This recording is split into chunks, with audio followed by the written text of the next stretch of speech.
Muy buenas noches, 20:01 este día 22 de junio del año 2020. Empezamos un nuevo en vivo aquí en Revista de Magazine Chile. ¿Cómo están? Soy Claudio Bacache, su conductor, que vamos a estar durante esta hora compartiendo información y entrevistando a interesantes entrevistados. Va a estar con nosotros Marcela Trujillo Maliki Cuatro Ojos, que es una ilustradora, dibujante, una tremenda artista chilena que empezó en The Clinic en los años 90 y luego masificó su carrera, se fue a extranjero, estuvo mostrando su talento en México y otros países. Y además vamos a estar revisando la actualidad con Thaía Rojas, como siempre. Y vamos a tener otra entrevistada muy importante. Vamos a tener a Camila Torres, quien trabaja en la urgencia de la FENATS del Gustavo Fricke, uno de los hospitales de alta complejidad de Chile, para que nos vaya a comentar un poco de cómo está la situación del COVID-19 en Chile. Comenzamos así, en vivo con The Magazine. Listo. Ahí se está conectando. Maliki Cuatro Ojos va a estar muy pronto con nosotros en transmisión en vivo. Marcela Trujillo, el nombre de esta artista, que se considera a sí misma como una dama que dibuja. Es extraño, es raro, pero es como ella quiere mostrarse ante el mundo. Maliki Cuatro Ojos. Siempre hemos tenido problemas para comenzar la transmisión. Siempre como que el primer entrevistado no se puede. Ahí sí, ahí llegó Maliki. Ahí sí, ¿funciona? Ahí sí, Marcela, ¿cómo estás? Bien, ¿y tú? Pero no me veo, como que me veo pegada. Sí, tranquilo, porque se escucha tu voz, así que podemos conversar por mientras que la imagen llega. Ya, bacán. Este es como satélite, esto cuando llega el satélite, igual va a poder verte, pero te escuchamos. ¿Cómo has estado, Marcela? Ya, me estaba bien, o sea, bien ocupada, he estado como haciendo muchas cosas. Estoy un poco cansada, yo encuentro. Como que sí, estamos todos cansados. Ha sido duro, sí. Sí. Oye, bueno, Marcela Trujillo, alias Maliki Cuatro Ojos, para la gente que no te conoce, cuéntales quién eres tú. ¿Cómo te escribes? Chuta, ¿cómo escribir? A ver, mi profesión, ¿a eso te refieres? Mi profesión. Yo soy... Tu currículum, para que la gente no... Mi currículum. Porque hay gente que no te conoce. Sí. Oye, pero ¿por qué no se ve el video mío? No, como que se supone que se deberían ver los dos videos, ¿cierto? Sí. No, sí, pero tranquila, porque te escuchamos la voz. Igual después tú vas también a un podcast, así que con la voz todos estamos listos. Ya, pero igual te pregunto, ¿por qué no aparece el video? Como que encuentro raro que no se vea. Debe ser por la conexión tuya, porque nosotros por lo menos, yo me veo fluido, entonces sería que no es problema de mi conexión, pero... ¿Y si la apago y me vuelvo a meter? Bueno, ¿apago eso. Ya.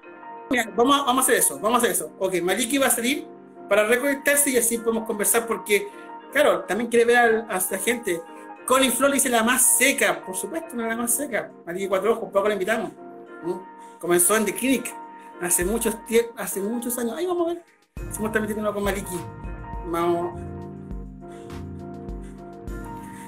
No, yo les cuento. Maliki, a ver si podemos ver ahora, Marcela. Ya, bueno. Bueno, no sé cómo es, pero ya, bueno, yo soy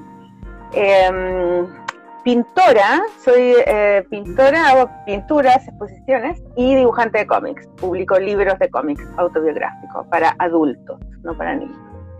Y eso, esa es mi profesión. También soy coeditora de la revista Brígida, que es una revista de cómics hechos por mujeres, que llevamos 7 números y ahora estamos trabajando en el 8º.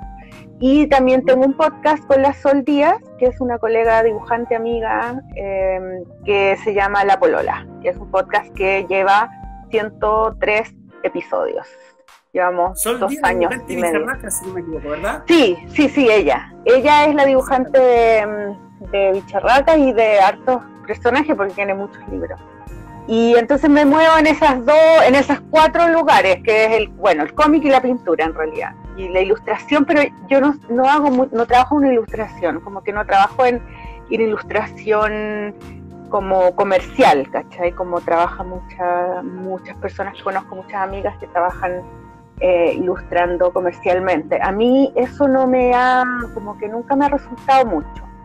Entonces yo lo veo siempre mi trabajo como arte en realidad, es lo que estudié y como trabajos de arte, ¿sí? donde todo lo que yo hago tiene que ver como con una propuesta personal, con mucha creatividad y humor, ironía, por ahí. No, sí, Marcela, ¿sabes? Bueno, yo creo que muchos de los que tenemos seguido tu carrera un poco, te conocemos desde Clinic, en los años 90, finales 90, principios de los 2000, justamente como tú te sentías, muy autobiográfico. De hecho, hay muchos libros donde relatas también tu maternidad, por supuesto. ¿Cómo ha sido esto de relatar abstractamente igual tu experiencia personal, tu vida, a través de los cómics? ¿Cómo te ayudabas con una terapia o cómo lo consideras? Mira, cuando yo empecé a pintar, cuando estaba en la escuela, yo encontraba que yo quería pintar cosas que me importaban, ¿sí? Como que eran parte de mi vida. Entonces, por ejemplo, me acuerdo que uno de los primeros proyectos que hice fue pintar a mis amigos. Entonces yo les decía a mis amigos, ya, ¿cómo quieren salir ustedes? Y ellos me decían cómo salir y todo. Y tenía ganas como de que la pintura fuera un lugar donde yo pudiera como ser honesta y hablar sobre lo que pensaba, pero nunca me resultó mucho. Y en esa época, que fue en el año 88, 89, cuando recién estaba estudiando arte, apareció el cómic. Y el cómic apareció como por casualidad y un amigo me dijo, oye, dibújame estos cómics. Y sentí que el cómic era el lugar donde yo podía hacer eso, que yo tenía ganas con la pintura, de que podía decir lo que pensaba, podía ser divertida, podía decir cosas como políticamente incorrectas, ¿cachai? Y trabajé como dibujante de cómic como 2 años, estuve publicando en el Trauco, me acuerdo, pero no lo conocí, pero como que no había tampoco un lugar donde publicar, tampoco no era muy conocido. Y después mis pinturas se volcaron como en una cosa muy autobiográfica por muchos años, y más que contar mi vida, yo pintaba cosas que yo tenía, revistas que yo compraba, como que siempre sentía que el arte tenía que ser algo personal, como que si uno ve una obra de arte de cualquier tipo, tenía que estar el artista atrás, ¿cachai? Como que eso me interesaba a mí, cómo era el artista, qué opinaba, ¿cachai? Y de a poco empecé a trabajar mucho el autorretrato en mis pinturas. Entonces a mí el tema de la autobiografía me interesó mucho antes que el cómic. Entonces cuando volví a hacer cómic fue cuando vi los cómics de mujeres, de la Julie Lucet, de la Liz Kominsky, Phoebe Gleckner, que eran autoras norteamericanas y canadienses. Y cuando vi esos cómics, ahí se me juntaron las dos cosas, el cómic que yo había hecho, ¿cachai? Cuando era más joven, y la pintura, que era este lugar donde yo hablaba, donde yo podía reflexionar sobre mi vida. Pero el cómic era mucho mejor, porque el cómic eran historias, pues donde yo podía escribir, podía ser explícita en las imágenes y podía además explayarme, ¿cachai? Porque la pintura es como una pintura que me demoraba 3 meses en hacer. Entonces para mí fue como cuando vi esos cómics, yo dije, esto es lo que yo quiero hacer. Entonces cuando empecé a hacer cómic autobiográfico, para mí yo nunca sentí como que, qué vergüenza contar mi vida, todo lo contrario, es como que para mí la autobiografía siempre fue parte de algo que me llamaba mucho la atención, ¿cachai? Me llamaba mucho la atención poder comunicar lo que a mí me estaba pasando, porque yo sentía que lo que a mí me estaba pasando le podía pasar a mucha gente, ¿cachai? Como que y cuando tú habláis de terapia también tiene harto que ver con eso. Yo nunca fui a terapia hasta ahora de mayor, ¿cachai? Nunca fui, entonces no tenía esa cultura como muchos chilenos también, yo creo, porque la gente que va ahora al psicólogo y eso es mucho más nuevo. No como en Argentina, por ejemplo, que hay una cultura de psicoterapia muy, muy antigua, y la gente siempre va al psicólogo y le cuenta sus cosas a alguien. Pero yo no tenía esa cultura y siempre me gustó eso. Entonces cuando empecé a hacer estos cómics, lo que más me gustaba eran los comentarios que la gente me hacía por mail, o los comentarios que me hacían mis amigos cuando les regalaba los cómics. Eso me gustaba, ¿cachai? Oye, y ¿sabes qué? A mí se me ha llamado la atención que tu estilo es tan reconocible, porque hay otros cómics donde el dibujo, no quiero hablar de otros dibujantes, pero siento que no es como que igual hay que aclarar el nombre del dibujante o la dibujante, pero cuando veo algo que es tuyo, yo sé que es tuyo, porque cómo están los blancos, los negros, cómo están dibujadas las personas, las orejas de gato que tenías también, a veces orejitas que se ponen, o sea, hay como una cuestión bien exquisita en tu dibujo que llama a reconocerlo inmediatamente. En ese sentido, ¿cómo es el proceso creativo de lograr algo que visualmente, yo no quiero, para compararlo, es como los Simpsons, que uno sabe cuando ve un dibujo amarillo, el estilo Simpson. Cuando es el estilo tuyo, es como el estilo Maliki. ¿Cómo se logra eso? ¿Para qué te Mira, esa pregunta me la hacen también mis alumnos, ¿cachai? Porque también todos los alumnos que estudian, no sé, arte, diseño, que yo les enseño cómics en general a mis alumnos. También está esa idea de que de dónde viene el estilo, cómo puedo yo diferenciarme, ponte tú, del manga, que es como lo que la mayoría de mis alumnos consume, y los cómics que hacen se parecen mucho al manga porque les gusta. Entonces creo que esa respuesta yo siempre me la hice, pero nunca la podía responder. Y una vez vi una entrevista que le hizo la Jessica Abel en su podcast que se llamaba Out on the Wire, que es de un libro que ella hizo sobre cómo se hacían los podcasts. Y ella entrevistaba al tipo que inventó el podcast, como que creo que inventó un poco el podcast, que es el que hacía, ¿cómo se llama? Un podcast gringo de la radio pública. Y ella le preguntó lo mismo que me está preguntando. Y el tipo le dice que el estilo se crea a través del gusto. Y eso significa que cuando tú eres joven y te gusta algo, generalmente, no sé, te gusta un grupo de música, tú compráis esa música, ¿cachai? La compráis, te aprendís las letras, te psicopateáis al grupo de música, ¿cachai? Te compráis la polera, te compráis el póster, te juntáis con amigos que les gusta esa música, te psicopateáis con él. Después te gusta un escritor, ya te compráis el libro, te gusta un director de cine, veis la película, veis la otra.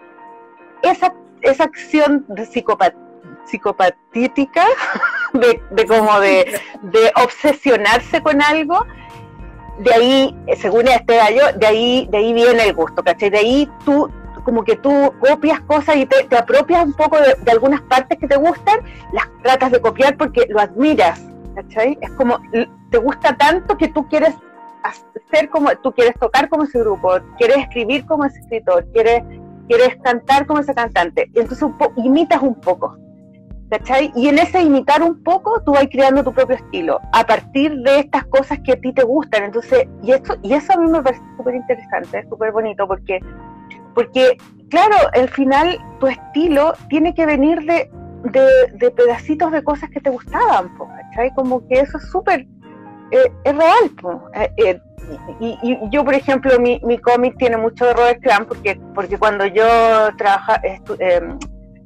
publicaba en El Trauco, yo fue la primera vez que vi cómics de Robert Crumb y de muchos dibujantes underground españoles y norteamericanos. Y me acuerdo haber visto los dibujos, yo como, ese dibujo me gusta, entonces yo quiero dibujar así, y me acuerdo que dibujaba unos árboles y trataba de que quedaran iguales como el que había visto porque me gustaba ese árbol, ¿cachai? Entonces creo que ahí está un poco la conexión que uno tiene con algo que te gusta, externo, ¿cachai? Y que lo haces propio, ¿cachai? Es como que te armáis tu propio, es como que armáis tu propio ADN, ¿cachai?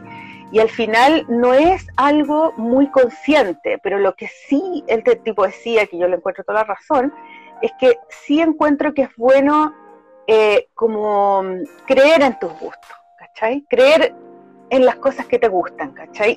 Y seguir tener esa mentalidad como joven de obsesiva con las cosas, ¿cachai? Porque de ahí van a aparecer las cosas que te van a como a modelar como como tú, ¿cachai?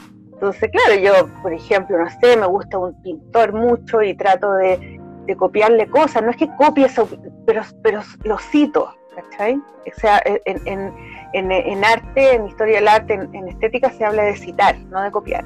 Entonces, como que cito la imagen, o cuando pinto, por ejemplo, yo copio fotos, ¿cachai? Yo trabajo con fotos, entonces colecciono millones de revistas antiguas, qué sé yo, libros ilustrados, pero yo compongo la imagen con distintas fotos y copio esas fotos y entonces ahora yo si quiero pintar, no sé, un pájaro, yo he pintado muchos pájaros, pero los he copiado de fotos, ¿cachai?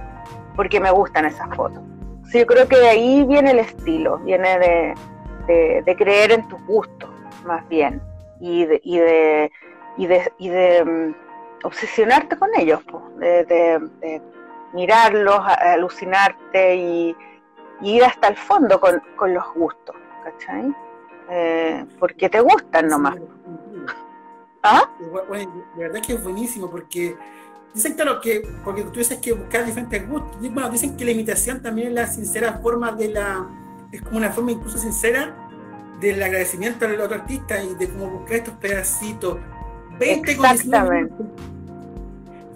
minutos seguimos hablando con Marcela Trujillo, alias Maliki Cuatro Ojos, dibujante chilena que ha estado en muchas publicaciones, un estilo reconocible.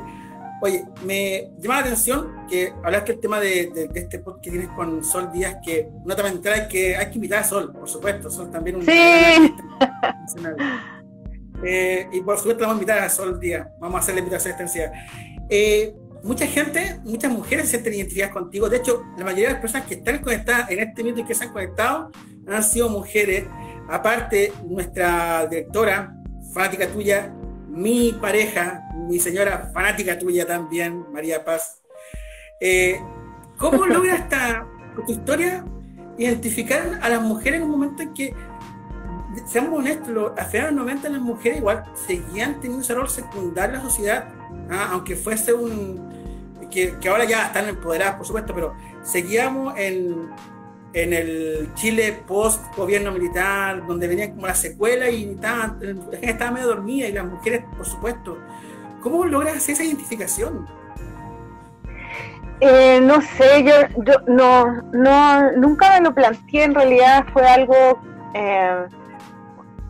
que aprendí, porque una lingüista especialista en cultura, no sé, en Estados Unidos, trabajó a partir de mi libro del diario íntimo, hizo una ponencia, escribió un paper, ¿cachai? Esos como intelectuales, sobre este libro, que yo lo escribí en el 2012, y ella habló de este libro como un libro feminista, porque hablaba del cuerpo, porque yo hablaba sobre las cosas de las que me sentía avergonzada en mi vida, de mis fracasos. O sea, yo como que me desdoblo completamente en mis libros y cuento todo y como que hago un análisis de mi vida y una reflexión como metafórica, visual, de lo que me está pasando.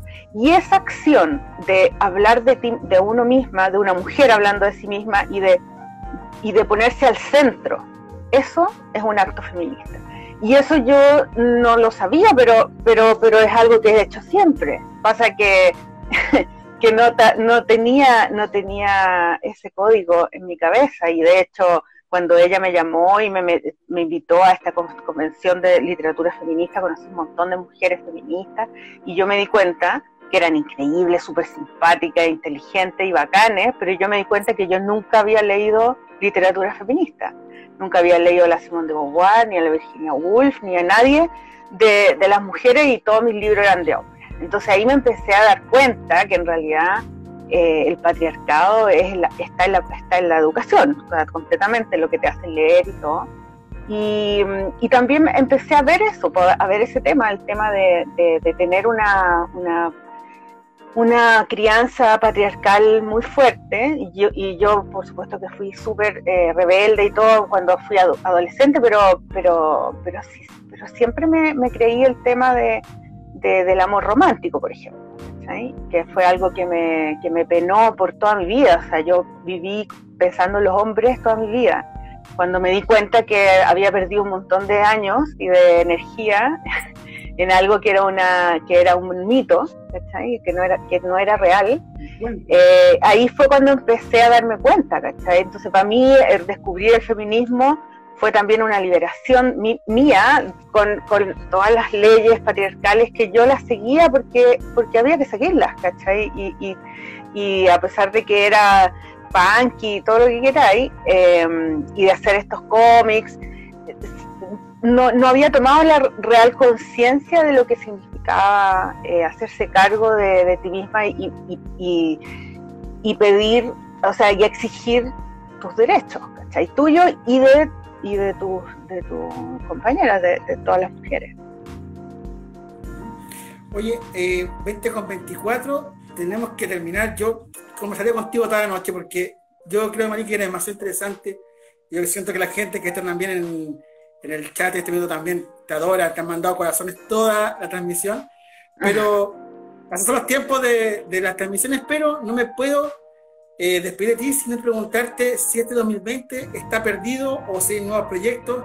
¿Qué se viene en lo que queda este año 2020 para Marcela Trujillo, Maliki Cuatro Ojos? Ya, yo creo que no está perdido en absoluto. O sea, quizás para la economía ha sido un año muy difícil, pero ha sido un año que, o sea, ha sido una experiencia súper compleja y todo, pero yo he aprendido muchas cosas. He tenido una nueva vida, una relación con mis hijas que no había tenido nunca.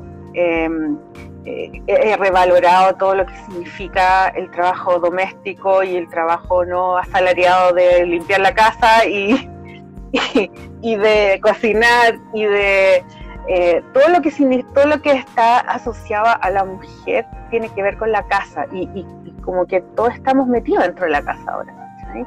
Entonces ha sido un momento donde he podido relacionarme más con mi familia, con las emociones, con la pena también, con gente que está enferma, con familiares que están enfermos. Y entonces no he perdido para nada. O sea, ha sido un año súper raro, pero es un año que un cambio, un antes y un después. Y por supuesto, yo justo había hecho mi exposición el año pasado y había sacado mi libro, ¿cachai? En octubre salió El Diario Oscuro, entonces estaba justo, este año era mi año donde yo iba a empezar proyectos. Entonces, de verdad, he estado en eso, o sea, he estado escribiendo mi nuevo libro cómic, que es una novela gráfica, y ese libro está en etapa de guión solamente. Estoy investigando para hacer el guión, estoy escribiendo, y me ha servido harto el encierro porque he podido investigar, he podido estudiar. Es un libro que es una historia que sucede dentro del cuerpo humano, en las células, ¿cachai? En los órganos. Y entonces hay muchas cosas que no sé y que tengo que estudiar, entonces he aprovechado de hacer eso, de estudiar para el libro. Y el otro es una exposición que tengo, un proyecto de exposición que también, pero eso va a ser, yo creo que para 2 años más, y también lo estoy haciendo como un proyecto para postularlo a un fondo. Entonces, y he hecho hartas cosas, hartos encargos de acuarelas, ¿cachai? Pinturas para gente que me manda a hacer retratos, y clases, caleta de clases. Hago muchas clases por Zoom, de cómics sobre todo, y a gente de mi taller y en la universidad, en el arte. Así es que he estado súper ocupada y bien. ¿Esos talleres son abiertos? Tengo talleres que son, sí, como los talleres que hacía en mi taller de Avenida Mata, pero lo estoy haciendo por Zoom. Entonces junto a algunos alumnos y entonces trabajamos con las tareas que ellos les doy, o sea, con los ejercicios que hacen, y los revisamos en conjunto, y después les mando también videos de PowerPoint que yo he hecho, que les hago a mis alumnos, ¿cachai? Entonces siempre estoy trabajando en eso, también haciendo videos de materias y de autores que toma harto tiempo verlos ahí justo en la clase, pero entonces se los mando a mis alumnos, ¿cachai? y ha resultado bastante bien. Lo que sí que ha sido difícil porque me demanda demasiado tiempo estar trabajando siempre en el mismo lugar, ¿cachai? Como en el computador, en mi escritorio, en mi dormitorio y todo junto, ¿cachai? Claro, estamos todos igual, entonces es agotador, todo junto y eso es un poco agotador, pero bien, o sea, los talleres son una ventana, ¿cachai? Donde puedo conversar con personas jóvenes, más adultas, lo que sea, y no solamente hablar de los cómics, sino que también de cómo están y cómo lo llevan ellos, porque nos está pasando todo más o menos lo mismo. Perfecto. Oye, Marcela, se nos acaba el tiempo, tenemos más gente que nos vamos a estar, y por supuesto te vamos a invitar próximamente porque de verdad contigo podemos hablar mucho tiempo y eres muy interesante. De verdad, gracias. Como te voy a repetir, mi pareja te admira. Para ella él es una ídola. De hecho, mañana está el cumpleaños, así que le vamos a saludo también. Ya. Y por supuesto, vamos a hacer la promesa que voy a invitar a Sol Díaz porque también muy interesante ella para hablar. Eso, bueno, Marcela, te agradecemos primero que todo, gracias por recibir la invitación. Muchas gracias. Que te vaya súper bien. Que tengas éxito en tu proyecto. Ya, saludos a todos a los que escucharon. Gracias por unirse. Ya, un beso. Créeme que fueron hartos. Gracias. Chao. Hasta luego, Marcela. Oye, Marcela Cuatro Ojos, Maliki Cuatro Ojos, perdón. Marcela Trujillo, medio Cuatro Ojos. Estuvo con nosotros aquí, en vivo con The Magazine. Se vamos a conectar, porque después viene Camila Torres, que trabaja en el Hospital Gustavo Fricke de Viña del Mar, un hospital de alta complejidad, y nos va a explicar un poco lo que está pasando. La realidad que pasa en ese hospital, pasa en todos los hospitales de Chile de alta complejidad. ¿Cómo estás allá? Bien, ¿y tú, Claudio, cómo estás? Bien, ¿escuchaste la entrevista con Marcela? Sí, súper interesante, me gustó harto, abarcaron hartos temas y estuve mirando el Instagram de ella para mirar un poco su trabajo y súper bonito lo que hace. Ella es internacional, pues ya está a otro nivel. Yo creo que es una de las artistas que en Chile no creo que valoremos mucho el arte. Yo creo que es bueno que haya en este espacio, y somos bien alto producente porque somos de la misma revista, pero igual que esté en este espacio para darle cabida a todos estos artistas que están por Chile. Actualízanos, por favor, Taría. Completamente estoy de acuerdo contigo, creo que hay que darle mucho más espacio y también destacar lo que tenemos acá dentro de Chile. Hay artistas súper buenos, ilustradores que hacen un trabajo excelente, así que bueno, nosotros igual en la revista le hemos dado espacio a hartas personas que trabajan dentro del arte y creo que eso se debe seguir haciendo cuando se pueda. Y se va a hacer. Sí. Taría, actualízanos. ¿Qué pasó hoy día?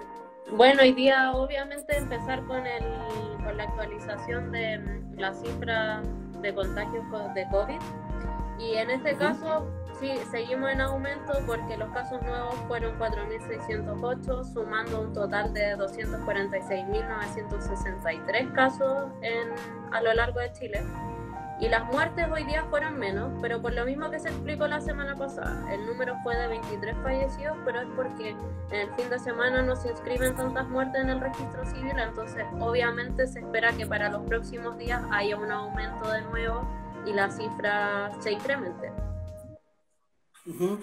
Bueno, supuestamente estamos preparados que Italia y superamos Italia en contagiados. ¿Qué pasó ahí? Yo creo que en realidad claramente no. Personalmente yo creo que es porque no se tomó como ejemplo como lo mal que se manejó en otros países. Acá en realidad yo creo que como que un poco obviaron esas cosas y que tal vez tomar esos ejemplos de mal manejo y en donde se aumentó mucho la cantidad de personas fallecidas y de contagio hubiese sido una súper buena manera para que quizás replantearnos, pero fue lo que no ocurrió y que en realidad con el cambio de ministro de salud y todo creo que sí, que está bien, pero ya el mal manejo ya viene de antes, entonces igual es súper difícil hacer un cambio de estrategia cuando ya el nivel de contagio es tan grande y que yo creo que también muchos expertos lo han dicho, o sea, muchos expertos venían diciendo desde hace rato que tenían que cambiar las cosas, que tenían que ir las cuarentenas a nivel como general, no solamente de algunas comunas, pero eso no se tomó en cuenta jamás, o sea, hasta hace muy poco. Entonces en realidad es un poco difícil el escenario que se da acá en Chile, lamentablemente. Oye, ya cumplió más de una semana el ministro París. ¿Qué te pareció? Mira, yo creo que la actitud de él es bastante como positiva, pero porque también yo siento que de lo que se vio de Mañalich, obviamente él tiene que tomar el camino totalmente contrario, ser mucho más abierto, como hacer partícipe a los alcaldes, a la gente entendida en lo que está pasando, porque yo creo que ese es el camino igual, el diálogo es súper importante para poder avanzar y para poder mejorar estas políticas que se han utilizado en los últimos meses. Entonces, en ese sentido yo creo que bien, pero como te decía anteriormente, a mí me pasa que tampoco puede hacer tanto siendo que ya viene algo mal desde antes. Es difícil trabajar sobre eso, yo creo. Sí. A mí es lo que me da la impresión de que, bueno, independiente de que él pueda tener mucha expertise dentro del colegio médico, a mí me llama la atención cómo maneja ese punto de prensa que ellos hacen. Él se cree animador antiguo, se cree como botón de fondo. Le dice, habla usted, haga esto usted, esto. Como... O sea, en realidad yo creo que, bueno, también él está muy ligado a la política, entonces yo creo que cuando uno está ligado a la política también tiene un súper buen manejo, me imagino, frente a los medios de comunicación, frente a una conferencia de prensa, y eso se ha dejado súper en evidencia, porque como dices tú, él como que da las indicaciones y maneja todo, y es como ya, tú tienes que responder esto, tú tienes que decir esto. En realidad yo siento que él tampoco habla mucho, sino que le tira la pelota al resto para que cada uno hable de como el punto en específico que se necesita responder. Oye, mira qué buena visión esa, ella. O sea, él hace mucho para que dice, París cree que está en el matinal. Es verdad, yo siento que París cree que está en una sección del matinal. Sí, yo creo que es como esos típicos personajes de matinal que en realidad como que su manera de expresarse tal vez y de cómo lo ha hecho, ¿entiendes? Se parece a hartos personajes que aparecen en los matinales. Le falta como una pizarrita, así. Sí. Oye, Thaía, bueno, vamos a seguir con el tema de salud porque tenemos una entrevistada muy buena, Camila Torres de la FENATS. Así que nos vamos a despedir de ti, Thaía, hasta el próximo día jueves.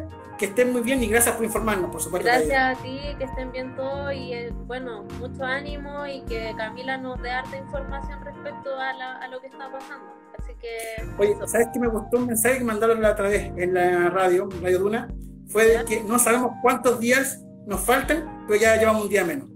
Eso es importante. Sí, hay que pensar positivo y que esto en algún minuto va a terminar. Así que ánimo para todos.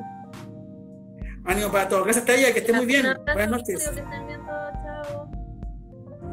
Y se nos fue la transmisión de Thaía. Ahora vamos con Camila Torres, que trabaja en la FENATS del Hospital Gustavo Fricke. ¿Por qué es importante estar con ella? Porque Gustavo Fricke es uno de los hospitales de alta complejidad a nivel de Chile. Y ahí está Camila. ¿Cómo estás, Camila? ¿Cómo has estado? Bien, gracias a Dios. ¿Y tú? Bien, gracias. Oye, Camila, bueno, lo estamos conversando recién con Thaía, nuestra periodista que siempre nos actualiza de todo lo que está pasando. Uno no logra dimensionar lo que se está viviendo en los hospitales públicos. Hoy salió una encuesta una investigación de CIPER, donde se habla que la mortalidad en los hospitales públicos en el COVID quintuplica lo de las clínicas. Y uno puede entender de que eso es porque el sistema público puede tener, dicen que es peor, ¿no? Pero hemos escuchado de los dirigentes como ustedes de que es un tema de recursos. ¿Es cierto eso, Camila? Buenas noches. Hola, buenas. La verdad es que más que, además de un tema de recursos, es un tema de disposición de la autoridad a hacer cambios que realmente tengan efectos que puedan diferenciar o marcar una diferencia entre un antes y un después. Lamentablemente,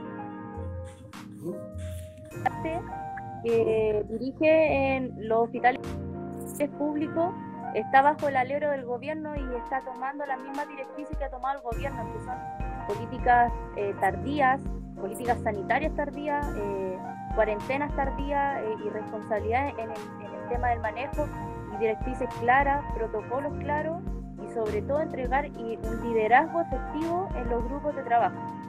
Porque eso es lo que nos ha pasado. Nosotros nos sentimos acéfalos. En cada hospital de Chile se han hecho las mismas denuncias por falta de insumos clínicos, de protección personal, se han hecho las mismas críticas por la falta de recursos humanos, que en este momento está siendo crítica.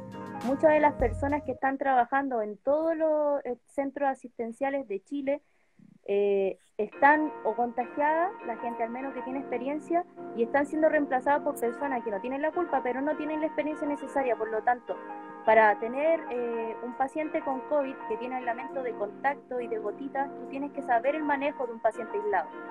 Y si tú eres una persona nueva, entre comillas, o estás recién salida, todavía no tienes la experiencia laboral, obviamente vas a duplicar o triplicar la exposición, porque hay malos manejos en la parte de clínica.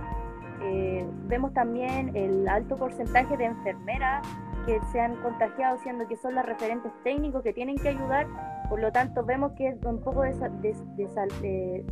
desamparador el camino, viendo cómo se ha dirigido la pandemia, cómo se ha entregado la información, primeramente falseando cifras, ocupando la privacidad del paciente para eludir la responsabilidad de dar cifras concretas. Nosotros, por ejemplo, a los grupos, a las multigremiales, nos entregan diariamente las cifras de contagiados y de personas en cuarentena que están en el hospital, que son funcionarios y pacientes.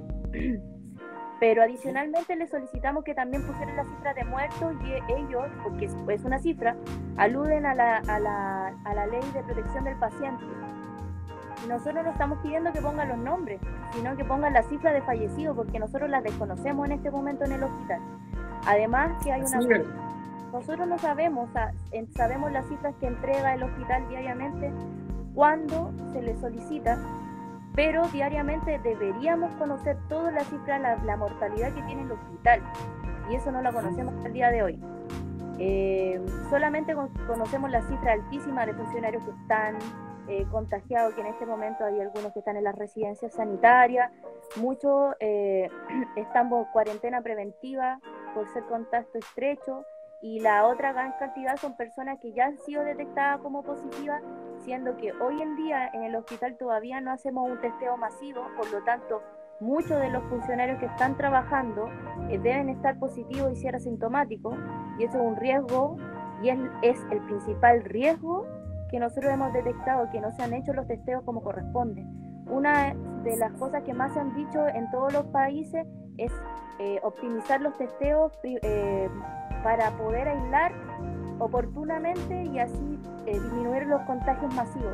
Es lo que no ha pasado todavía. No tenemos, nosotros como hospital base de la quinta región, somos el único que no tenemos una máquina de PCR, porque el director de nuestro hospital no quiso comprarla por política economicista. Tenemos una alta cantidad de funcionarios trabajando como honorarios que todavía no reciben su sueldo porque no tienen plata de glosa presupuestaria para honorarios. Hay hartas múltiples deficiencias en el manejo de la construcción del hospital nuevo, falencias gravísimas que no van a poder ser resueltas en corto plazo. Y tenemos en este momento, por ejemplo, un tema muy preocupante, que es que el hospital nuevo no posee presión negativa en las UCI. Eso significa que ninguna de las UCI del hospital se ha podido trasladar al hospital nuevo, al recinto nuevo. Y es un problema que hasta el momento no sabemos cuánto tiempo va a demorar resolverlo y si es que se puede resolver. Yo te escucho hablar, Camila, discúlpame, yo te escucho hablar y siento que la visión que tú tienes, que es una visión de terreno y que no deberías por qué mentirnos, y por supuesto que tu palabra es muy creíble, dicta completamente con lo que está planteando ahora el gobierno, de que se están poniendo en línea, que ya la cosa está puesta en marcha. O sea, me parece horrible lo que tú estás hablando de que no hay un testeo masivo en el hospital Gustavo Fricke. ¿Por qué tomamos el Gustavo Fricke como ejemplo en este programa? Porque el Hospital San José, el Hospital Padre Hurtado, muchos hospitales públicos en Chile que están aguantando la pandemia casi con parche curita, aunque sea así decirlo. Y escuchar a un hospital que ya está en renovación, la primera fase que ya está entregada, y escuchar cómo están las condiciones, es chocante y como ciudadano no me siento tranquilo ahora, no me siento muy tranquilo. ¿Cómo está la ocupación en el Gustavo Fricke? ¿La ocupación real? Mira, la verdad es que diariamente se ha hecho magia, entre comillas, para poder atender muchos de los servicios que prestaban, o sea, se modificaron para crear UPC y UCI en el hospital viejo, porque como te digo, no podemos trasladarnos al hospital nuevo esas UCI, siendo que están totalmente terminadas, pero es un detalle técnico tan importante que impide el traslado porque es potencialmente biológicamente peligroso, porque las características que tiene que tener un recinto que va a tener pacientes aislados son específicas y tienen que cumplir una normativa. Lamentablemente, las personas que diseñaron el hospital o las que deberían haber instalado el sistema de presión negativa no lo hicieron, y ahora están viendo alguna solución que yo he consultado y son literalmente retrasarían un año todo esto, porque para cumplir la normativa hay que hacer cambios estructurales y estamos en un edificio terminado donde está todo dentro, están las camas, está la utilería, está todo puesto, y eso significaría retroceder de nuevo para poder habilitar ese. Y son temas que son bastante complejos, que son que nosotros tenemos, por ejemplo, hemos tratado de dialogar con la autoridad, hemos tratado de hacer un aporte, de comunicarnos, de mantener un liderazgo a través del diálogo fluido, pero las cosas que son realmente importantes, como el tema de adquirir una máquina de PCR, que incluso el hospital de Quillota, que es un hospital chico, tiene una máquina que fue donada por Codelco, y nosotros, que somos un hospital que atiende a la mayoría de la población de la quinta región, todavía no la tenemos. Tenemos que depender de la Universidad de Valparaíso, tenemos que depender del Hospital Carlos Van Buren, dependemos de algunas clínicas, pero nosotros no tenemos la capacidad de testeo y tampoco tenemos la capacidad de poder saber qué funcionario y qué funcionaria tiene y no tiene. No tenemos la capacidad también de saber qué funcionario ha adquirido inmunidad y cuáles no, porque también existe la recaída, y ya llevamos al menos 5 casos de personas que se han vuelto a contagiar y que han vuelto a tener que irse con licencia, y se le ha tomado de nuevo su PCR y vuelven a salir positivos. Por lo tanto, hay otras cosas que son realmente urgentes. Primeramente es saber cómo se van a organizar los equipos de trabajo, porque no tenemos claridad. Segundo es la calidad de los contratos del equipo humano que está trabajando, que se está exponiendo y que no tienen la seguridad ni la estabilidad que necesitamos. Tercero es hacer un llamado al Servicio de Salud que genere esos respaldos, que genere la contratación como corresponde para fortalecer el empleo público, sobre todo ahora en crisis. Necesitamos que además las medidas que se han encarrilado un poco con la Seremía, con el IST y con todas las entidades que tienen que ver con el tema de las cuarentenas, de los seguimientos de pacientes, de la hospitalización domiciliaria, se han alineado, pero seguimos con déficit. Por ejemplo, nuestros funcionarios no pueden volver a trabajar porque el IST está tan atrasado en entregarle el alta a los pacientes, que nosotros tenemos personas que en vez de cumplir 14 días han cumplido un mes estando en la casa, porque no son capaces ni la Seremi ni el IST de abarcar tanto pacientes juntos, y no han sido capaces de contratar la cantidad y el volumen de gente que necesitamos para que esto sea eficiente. Porque la diferencia... Camila, como te decía antes, yo te escucho y siento que estamos muy mal en la crisis, y aparte, como vuelvo a repetir, te tomamos a ti de ejemplo. Tomamos el ejemplo de Gustavo Fricke, porque Gustavo Fricke es un hospital emblemático en Chile, y por supuesto que la realidad es que creo que Gustavo Fricke, para no diste mucho lo que es el Hospital San José, el Hospital Soto del Río. Camila, para irnos despidiendo, hay una cifra magra que está entregando los expertos. Dicen de que Chile va a llegar a los 70.000 muertos. ¿Tú lo crees que pueda llegar a eso? En Italia la cantidad de personas era alrededor del 10% de la población, igual que en España. En ciudades han llegado al 11-12%.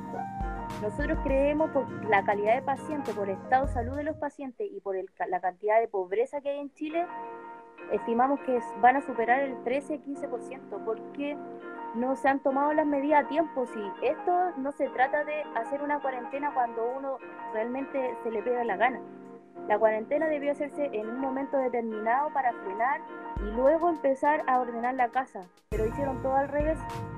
Por lo tanto, estas cuarentenas que se están haciendo claramente han disminuido el flujo de gente y han disminuido la cantidad de atenciones que tenemos en este momento en el hospital.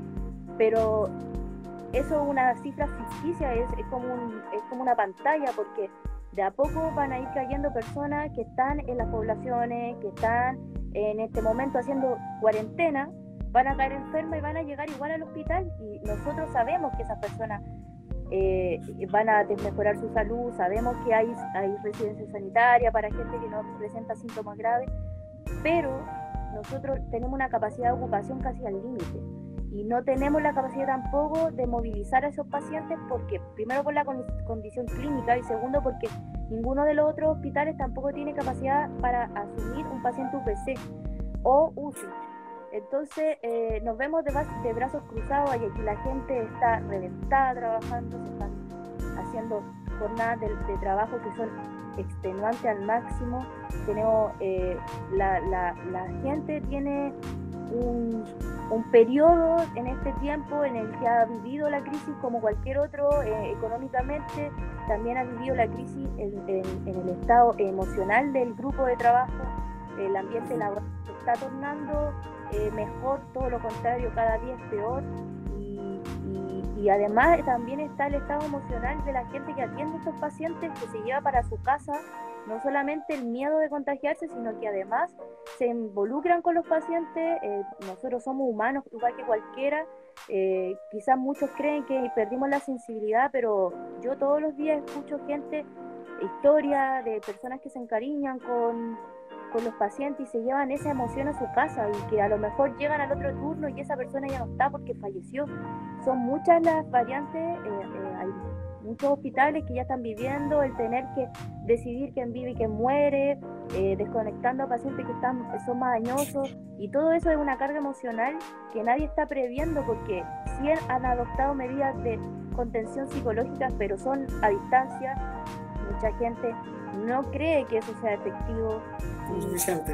Y además que nosotros, la gente que hace turno de 24 horas, llega agotada a hacer su vida, además, tener que cuidar la casa, ver a los hijos, y no tiene el tiempo a veces de sentarse 10 minutos y llamar por teléfono a un psicólogo o a un amigo y contarle todo lo que nosotros nos llevamos para la casa todos los días.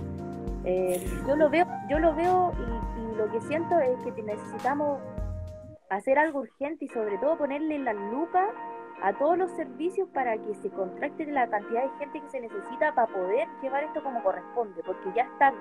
Necesitamos gente que trabaje y la gente tiene miedo de trabajar en el hospital. Hay muchas personas que nosotros llamamos para ofrecerle trabajo y no quieren porque tienen miedo y no los culpan. Oye, hay una crisis, te escucho, y la crisis es más grande, pero bueno, esperemos lo mejor. Pues, bueno, con Camila Torres estuvimos conversando, dirigente de la FENAC del Hospital Gustavo O'Higgins del Mar. Muchísimas gracias por recibir la invitación de Revista de Magazine. Nos estamos viendo. Adiós. Que esté muy bien. Hasta luego. Chao. Y con Camila terminamos la transmisión en vivo que tuvimos el día lunes 22 de junio del año 2020. Nos despedimos hasta el día jueves. Cuídense. Escucharon a Camila. Esta crisis está dura. La verdad es que no dimensionamos la gente en sus casas, tampoco yo, y creo que los que están escuchando y los que lo van a escuchar a través de YouTube y las plataformas, no dimensionamos realmente el impacto que está teniendo esta pandemia en los hospitales públicos. Nos vemos este día jueves. Hasta la próxima. Cuídense y respeten la cuarentena.